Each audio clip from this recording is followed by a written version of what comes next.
life is difficult for all of us at various times, no matter what industry we're in, no matter how old we are, no matter what's happening in our life. Even if hypothetically it looks like we've got the perfect life, that doesn't necessarily mean that we're always feeling like we have purpose and meaning and contentment, and that things feel as good as they should, in the inverted commas, compared to what it looks like to somebody else looking in.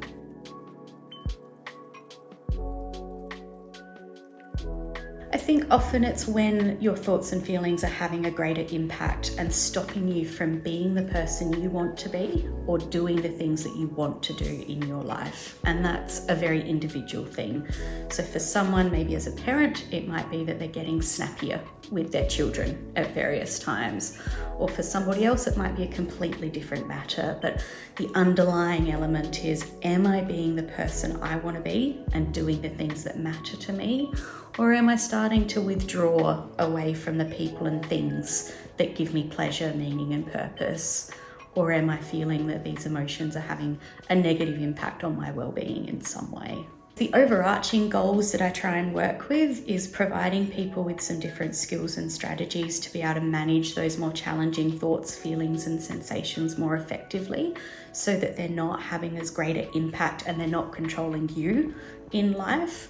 But also exploring actually what does matter to me, what does give me meaning, hope and purpose in life. Not just bringing somebody up to neutral of I'm not feeling bad anymore, but actually what does a good life mean to me, and how can I incorporate that in my day-to-day world in small ways and in larger ways over time to make sure you are living a meaningful life that you can reflect back on and say, you know what? That was good. I liked this existence.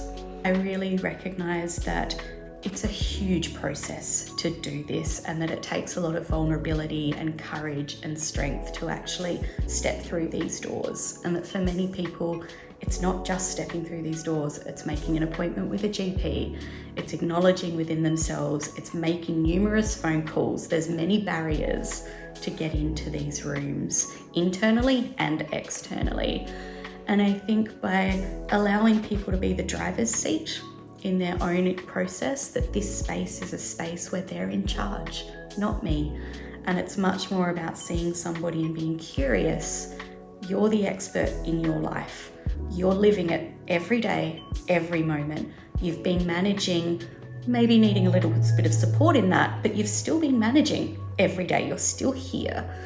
That bringing those skills and knowledge and experience, combining that with my knowledge and experience and training, working together as a team to then try and enhance that well-being is the approach that I try and use, and giving that space for people to talk about what's important to them and what they're comfortable with, knowing that that relationship takes time to build as well. I've always been interested in psychology ever since I was very little, so I've always loved reading biographies around people who are going through difficult things. Even when I was 8, 9, 10, that was the kind of stuff I was reading. So I've had a long fascination with how people cope with the challenges of life and how we can help people to navigate those difficulties in a way that maintains their well-being and their resilience as much as possible. So to everybody that knows me, it was a very natural fit, and they were wondering why it took me so long to get there.